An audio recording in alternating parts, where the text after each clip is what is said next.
ఆంధ్రప్రదేశ్ రాజకీయాల్లో ప్రస్తుతం నెలకొన్న ఉత్కంఠభరిత పరిస్థితుల నేపథ్యంలో వ్యవస్థాపక అధ్యక్షుడు మందకృష్ణ మాదిగ చేసిన వ్యాఖ్యలు పెను సంచలనం సృష్టించాయి. ముఖ్యంగా పిన్నెల్లి రామకృష్ణారెడ్డి అరెస్టు వ్యవహారంపై ఆయన స్పందించిన తీరు రాజకీయ వర్గాల్లో వేడిని పెంచింది. అధికారం అనేది ఎవరి శాశ్వతం కాదని, అది కూడా ఒకరి దగ్గర ఉంటే రేపు మరొక వద్దకు చేరుతుందని ఆయన హెచ్చరించడం గమనార్హం. ప్రస్తుతం చంద్రబాబు నాయుడు నేతృత్వంలో కూటమి ప్రభుత్వం వివరిస్తున్న తీరును ఆయన తప్పుపడుతూ భవిష్యత్తులో జగన్మోహన్ రెడ్డి మళ్లీ అధికారంలోకి రావడం ఖాయమని వ్యాఖ్యానించారు. ప్రజాస్వామ్యంలో ఏ పార్టీ అయినా, ఏ నాయకుడైనా ప్రజల తీరుకు కట్టుబడి ఉండాలని, కానీ కక్ష సాధింపు చర్యలు పాల్పడడం సరికాదని ఆయన అభిప్రాయపడ్డారు.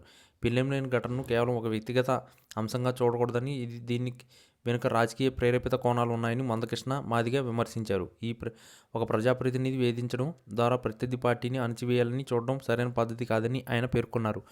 గతంలో అనేక మంది నాయకులు ఇలానే అధికారాన్ని అడ్డుపెట్టుకుని ప్రత్యర్థులపై దాడులు చేశారని, కానీ చివరికి ప్రజలు వారికి తగిన బుద్ధి చెప్పారని ఆయన గుర్తు చేశారు. చంద్రబాబు నాయుడు తన సుదీర్ఘ రాజకీయ అనుభవంతో ఇటువంటి విషయాలను అర్థం చేసుకోవాలని, అధికారం చేతిలో ఉంది కదా అని ఇష్టానుసారంగా వ్యవహరిస్తే రేపు కాలం మారుతుందని ఆయన హెచ్చరించారు.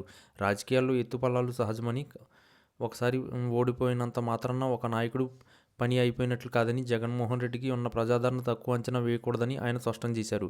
రేపు మళ్లీ జగన్ అధికారంలోకి వస్తారని, అప్పుడు ఇప్పుడు జరుగుతున్న ప్రతి చర్యకు ప్రతిచర్య ఉంటుందని ఆయన విశ్లేషించారు. రాజకీయ పగలు ప్రతీకారాలు రాష్ట్ర అభివృద్ధికి ఆటంకమని హితవు పలికారు. పిన్నెల్లి రామకృష్ణారెడ్డిపై జరుగుతున్న పరిణామాలు కేవలం ఒక జిల్లాకు లేదా ఒక నియోజకవర్గానికి పరిమితం కాకుండా రాష్ట్ర వ్యాప్తంగా చర్చనీయాంశంగా అయ్యాయని, ఇది సామాన్య ప్రజల్లో కూడా తప్పుడు సంకేతాలు పంపుతుందని ఆయన ఆవేదన వ్యక్తం చేశారు. చట్టం తన పని చేసుకుపోవాలి, కానీ అది అధికార పార్టీకి అనుకూలంగా మారకూడదని ఆయన డిమాండ్ చేశారు. బాధ్యతాయుతమైన పదవిలో ఉన్నవారు అందరినీ సమానంగా చూడాలని, కానీ ప్రస్తుత పరిస్థితులు అందుకు భిన్నంగా ఉన్నాయని మందకృష్ణ మాదిగ విమర్శించారు. మొత్తానికి మందకృష్ణ మాదిగ చేసిన ఈ వ్యాఖ్యలు అటు తెలుగుదేశం పార్టీలో, ఇటు వైఎస్ఆర్ కాంగ్రెస్ పార్టీలో తీవ్ర చర్చకు దారితీశాయి.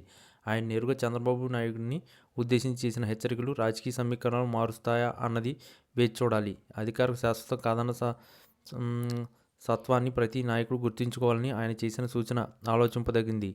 ప్రజాక్షేత్రంలో ఎవరు నిలబడతారో, ఎవరు ఓడిపోతారో నిర్ణయించేది ఓటరు మాత్రమేనని, కాబట్టి నాయకులు విచక్షణతో వ్యవహరించాలని ఆయన కోరారు. పిల్లెంలేని ఘటనను సాకుగా చూసి రాజకీయ ప్రయోజనాలు పొందాలని చూడడం ప్రజాస్వామ్య స్ఫూర్తికి విరుద్ధమని మందకృష్ణ మాదిగ తన అభిప్రాయాన్ని కుండబద్దలు కొట్టినట్లు చెప్పారు. ఈ వీడియో కనుక మీకు నచ్చినట్లయితే please like, share and subscribe channel. మరిన్ని వీడియోస్ కోసం మా ఛానల్ని సబ్స్క్రైబ్ చేయడం మాత్రం మర్చిపోకండి. మీ ఫ్రెండ్స్, ఫ్యామిలీస్ కూడా ఈ వీడియోని తప్పకుండా షేర్ చేయండి. ఏపీలో ఎప్పటికిప్పుడు ఎన్నికలు జరిగితే సీఎంగా ఎవరు గెలుస్తారు? Chandrababu CM, Jagan CM? ఖచ్చితంగా కామెంట్ చేయడం మాత్రం అసలు మర్చిపోకండి.